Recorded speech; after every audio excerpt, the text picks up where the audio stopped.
with the African race. If you want me to see you as a Chinese African, I will not do that. Now, when I saw a lot of the commentary behind Dr. Umar Johnson's harsh remarks, people were saying things like, well, maybe he's a cool Chinese guy, love is love, stop hating, the world isn't racist like you, Dr. Umar.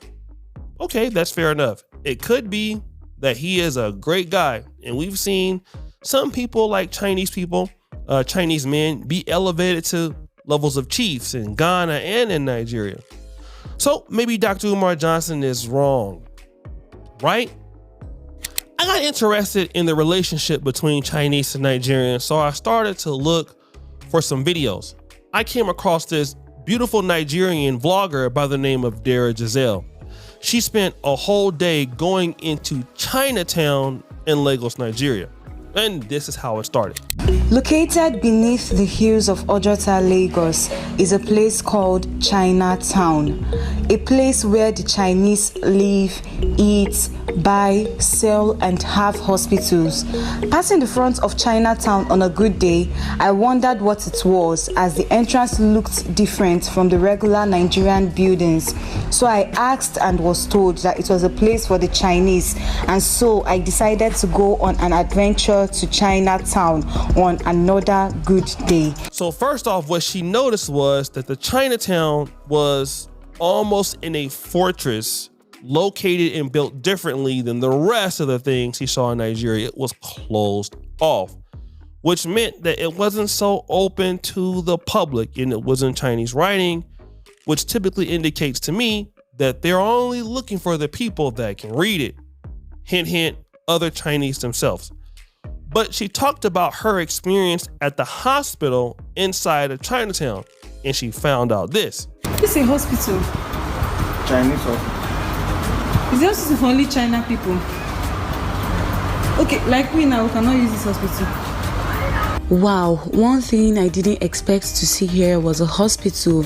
Yeah, and in the hospital, according to the worker here, they treat only Chinese, and most of the doctors are Chinese. Yeah, so I went into the hospital and I didn't take a video. I went in through the back door because I wanted to use the loo, and I noticed that most of in fact, all the patients there were actually Chinese, and it's a hospital special.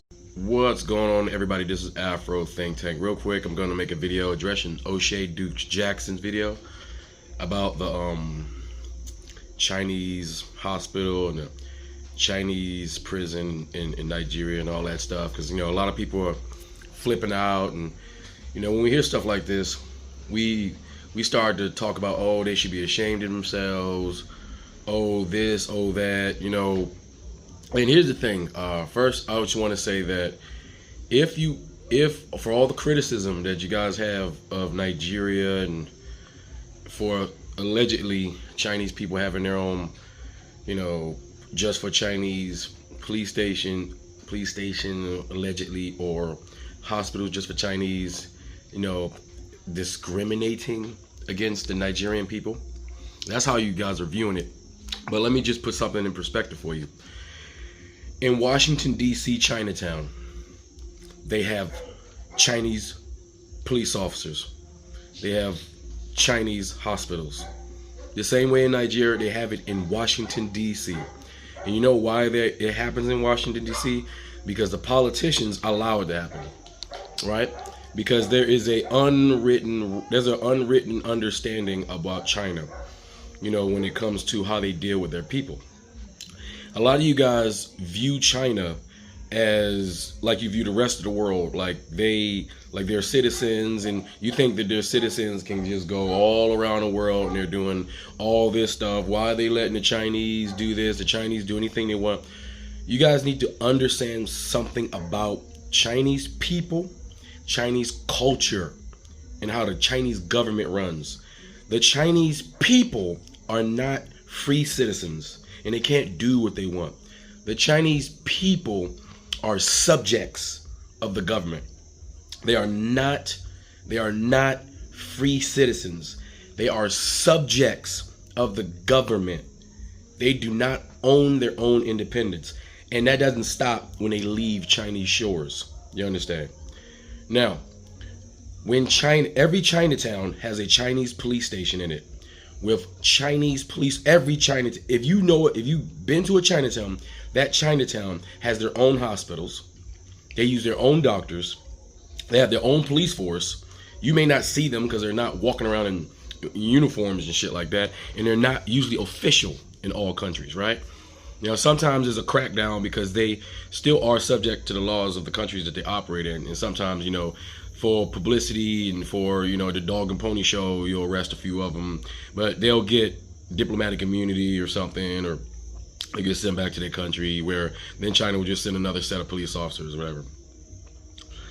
China does not allow their citizens to be free around the world.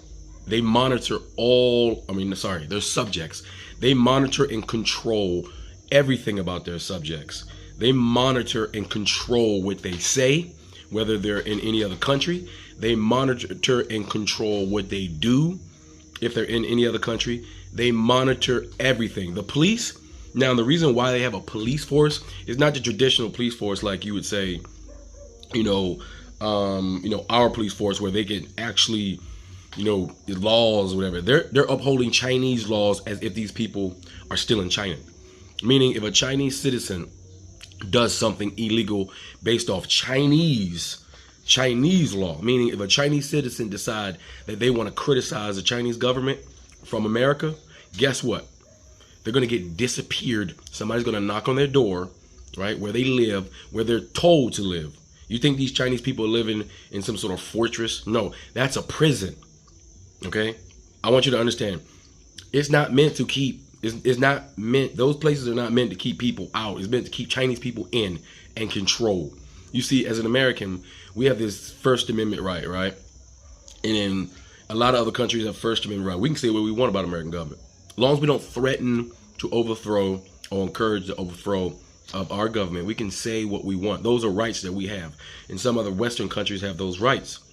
China ain't got that right. You can't criticize anything. They're not too far off from North Korea. All right. Now, I've been to this pink building in Nigeria. All right. This big pink fortress. It's not a fortress. There's nothing secure about that place. You walk right up in there. Things are in English too. It's Chinese because the people that work in there, the laborers that were sent to Nigeria to do work for the rich Chinese, the ones who do not own themselves, who are basically slaves to their country because they are subjects, not citizens. They can't just do what they want. They can't just go out in Nigeria and go, unless they got some money. And even if they go out into Nigeria to do something, they're being monitored, because the last thing Chinese government want is for Chinese people to be free in any other country. Now, the reason why you see some Chinese men marrying Nigerian women is because they want women. China has a problem with women. They don't have enough females. So they're going everywhere looking for wives. You understand?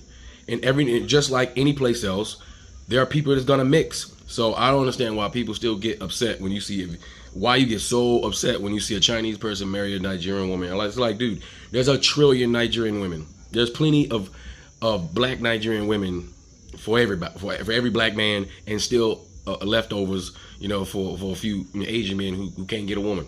All right, Asian men are going to every country they can to find wives. There are some Asian people who are very enamored with the culture of Africa because we have a communal culture. They don't have a communal culture. They're not like us. They have a culture where it's dog eat dog. Your neighbor will snitch on your neighbor, just like back in the days with Germany and before in Hitler and all that stuff, where they would create a culture to where your neighbor would snitch on you. Your family members would snitch on you for favors from the government. So that encourages people not to talk. The same way they do in North Korea, they have the same policies in China. China and North Korea ain't too far apart. I'm trying to tell you, right? They're not too far apart. Chinese people don't. Now, it's very hard for a Chinese person to break away from their government. That's why we have, how you say, oh, the Chinese people, they're the richest ones, some of the richest Americans. They're not some of the richest Americans because they come over here and they work hard and they got some sort of cultural ethics that everybody else is missing. There are almost 2 billion people in China. Out of 2 billion people, the ones that's rich, the ones that was able to accumulate enough money to do something with their lives, what they're doing is they're sending their money, transferring their money to America and Canada by buying real estate to hold their money. Because if they get caught transferring their money, if they get caught transferring actual dollars, fiat cash, from China to America or any other Western European country, the government's going to stop them, going to take their money, and going to imprison them, and they'll get disappeared. You understand? See, in China, it don't matter if you're a billionaire. That don't mean shit to the Chinese government. It don't matter if you're a movie star. That don't mean shit. You don't your money and your influence don't mean shit. You're just you're still a subject, right? So the ones that can afford to do it are fleeing. People are fleeing China, right? Just like people fleeing. People are fleeing China en masse. You got the poor Chinese people trying to flee China, coming up the southern border because of the Chinese policies and their culture, which crushes the people. You got to understand, Chinese crush their people. They crush them. They're enslaved. We like to pretend like we like to look at the world from an American standpoint, Western standpoint, like that's the standard. That's not it. Chinese people are slaves to their government. That's how they operate. They don't have a culture of families getting together, having Thanksgivings and shit. No, they don't trust each other. They will throw each other under the bus. Y'all really need to look up Chinese culture. They steal babies. There's a thing over there where they steal, like, if you got a daughter, you got to watch out because they will steal your daughter over there. That's how serious it is. They're on an irreversible population decline due to their one-child policy. And now inflation in their country has made it so after they change it to 2 children and try to encourage 3, the people can't even afford to have 1, right? So they're not even doing it. So you're about to have an existential crisis where there's hundreds of millions of elderly people who have no one to take care of them because there's not enough people, there's not enough children to take care of them. You understand? Over there, you have to rely on your sons to take care of you. And your son is expected to get married. And your son is expected to own a house before he can get married so that he can eventually take care of their parents, both parents, 2 sets of parents. At the end of the day, that's their insurance policy, is having sons. That's why they encourage having sons. That's why they don't want daughters. That's why they have a problem now. Okay? It was a massive mistake that their government made, right? And they're suffering a serious consequence that nobody thinks about. China can't use their police to do anything to Nigerians. That's not what and they're not, like I said, they're not police. They're policing their subjects, controlling their subjects, because if one of their subjects gets out and disappears in Nigeria somewhere and all of a sudden starts a news blog and talks about what's really happening in China, they can't do nothing about it. China can't use the regular internet. These people they can't Google something and just have free flow of information.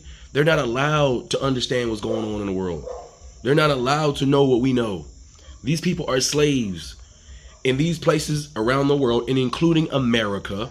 So if we're going to be hypocritical about it, then let's go ahead and say, well, America, we allow it too. Because guess what? The American government doesn't care.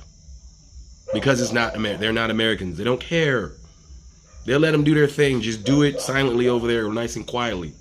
All right? As long as we're still getting that business money, as long as we're still getting those contracts, as long as the trade's still going. We pretend like we don't like China, but that's our #1 trading partner. We know what's going on in China. We don't care. No one cares about the Chinese citizen. There's not too many advocates for Chinese citizens. Last time the Chinese people tried to protest in Tiananmen Square, thousands of people got killed. And they're not even allowed to talk about it. You see, we can talk about the 60s and the civil rights movements. We can talk about it. Even though we know certain parts of the government likes to oppress that information, that they actively try to ban books. Like, that's the most extreme shit we do in America. But over there, no, they ban that shit. If you talk about it, you get disappeared for years. No questions. Ain't no court. Ain't no judicial justice. Ain't no your day in court. No, somebody's gonna knock on your door and you're gonna disappear. Only the bravest Chinese activists who knew they were gonna get disappeared ever dared to protest their government, and they all got disappeared. You can look this up. anybody's interested. But yeah, look, I've been to that place. Everything's in English, and yes, there's Chinese lettering for Chinese people, but you see, the average Nigerian don't understand Chinese politics. The average African American don't understand Chinese politics. The average American don't understand Chinese politics. The average UK citizen don't understand Chinese politics. The average human being on this planet don't understand Chinese politics. So when we see it, we look at it from our perspective, and now we're shaming a country for allowing them to do what even the West is allowing. Every Chinatown is a center for the Chinese government to control their subjects in that said country. But if they step out of line, if they get out of hand, if they do anything to hurt the citizens or of that said country, then that's where the line is drawn. Because they don't got that type of power. All right, they don't. So like I said, right down the street from the White House, I can walk from where I work to where there's a Chinese police station, Chinese monitoring and surveillance station, where they will take these row houses in Chinatown, Washington, D.C., convert the bottom to a personal prison cell to put their Chinese citizens in there if they dare to do or say anything against the Chinese government specifically. Now, if they do something out in town and they get caught up, right, guess what? They're going to regular jail. If a Chinese person do something in Nigeria, guess what? They're going to regular jail. Nigerians about that life. They're not soft. Like, there's some, I know we've seen some videos in Africa, and these really peaceful Africans looking real soft. Ain't like that in Nigeria. Chinese ain't running shit in Nigeria. I'm telling you right now. You don't see Chinese people in Nigeria, really. They are relegated to that designated spot, except for a few people who dare to reach out and go to certain places. You would find a Lebanese person before you find a Chinese person, but you would find a European from the UK before you find a Chinese. Like, they're not just walking around there. I'm talking about from Abuja to Lagos, you know. But keep in mind, these African countries are international destinations, and people do international business. Just like in America, where there's multiple different types of people and cultures, it's the same thing in Africa. People like to go to Africa, and not just to exploit, but to do business, because Africa is a great place to do business for those who know how to do business there. Nigeria is a great place to do business. Period. People are gonna go, right? Like every country in the world, every country you can find an African, right? Every country in the world you can find an African doing business there. You can find African organizations doing business there, right? But you see, because the way our countries and we're set up, we don't need to monitor our citizens like that. We don't, because they're citizens. And when they go to another country, you know, they you know, if they decide to be citizens of that country, guess what? They are. We don't stop them. Chinese people, the Chinese government will stop a Chinese person from being a citizen of another country if they can help it, because they own them. You understand? They own them. That's what it's about. So understand the perspective in what we're talking about here. Okay, so let's not be quick to shame, you know, an African country for perceivably being soft, right? Selling some land or something, or contracts, or selling contracts to Chinese companies and stuff like that. Because when I go to Nigeria, guess who's doing all that work? African people. Now, before, was Chinese trying to take advantage? Yes, they do that in every country. They do it in Pakistan. They do it in Indonesia. They do it in the UK. They do it everywhere they possibly can. It ain't just Africa. They do it in America. You know how many Chinese companies own real property in America? Have contracts to build in America? So everything that we criticize Africa for doing, Chinese people are doing it in America. And we allow them to do it in America. Because the governors and mayors allow it to happen, because they get the kickback. Who you think getting the money? Where you think that contract money going? Huh? It's going in people's political campaigns. It's going in people's pockets. That's what's happening. Because that's called business. That's international business. That's what they do. While we all sit back and have these morals and things, and we think everybody's supposed to follow a certain, at least basic form of morals within business, in the business sector, guess what? That's not how the real world works. In the real world, people do business. It's dog eat dog. I'm going to get it done any way I can, any way how. And most countries have no problem with Chinese people. Most governments don't have no problem having Chinese people do what they want to do with their citizens. You know why? Because the Chinese government does not have a policy of telling other African or European or Asian countries what they supposed to be doing in their politics, in their culture, in their country. They are hands off. They like, look, we're gonna do us, y'all do you. Let's just do business. I don't care what y'all got going on politically. We're not getting involved. Unlike America, who comes with stipulations. For America, if you don't do what we say, we're gonna either destroy your country, we're gonna cause a coup, right? We're gonna kill a whole bunch of your citizens. We're gonna start calling you terrorists, and we're gonna bomb you. We're gonna allow other countries to attack you. You see, and when America goes over and doing foreign policy, we bring death and destruction. When European brings business to other countries, it's death and destruction. When Chinese people bring business, it's just business. Sometimes the work is shitty.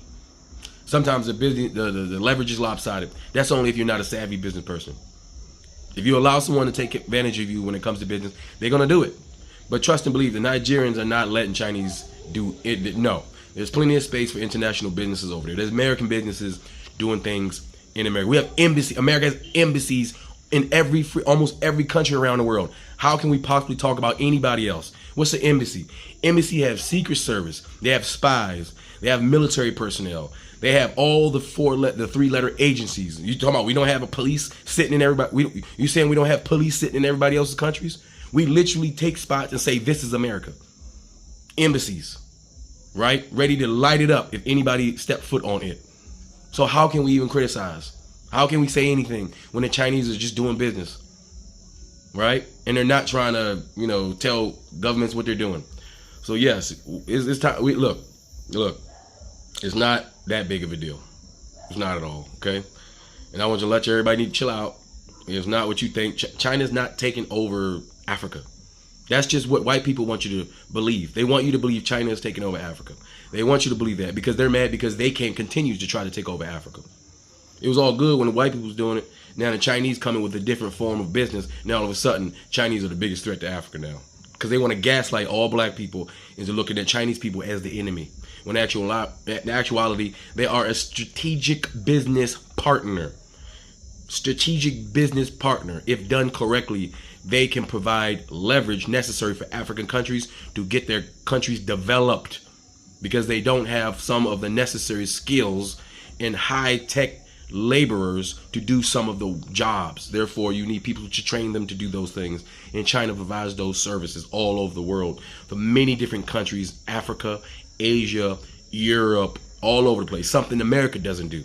Because they don't want African countries to rise. They don't want African countries to stand up on their own feet. Because they know if African countries stand up on their 2 feet, then that means America can no longer take advantage of them.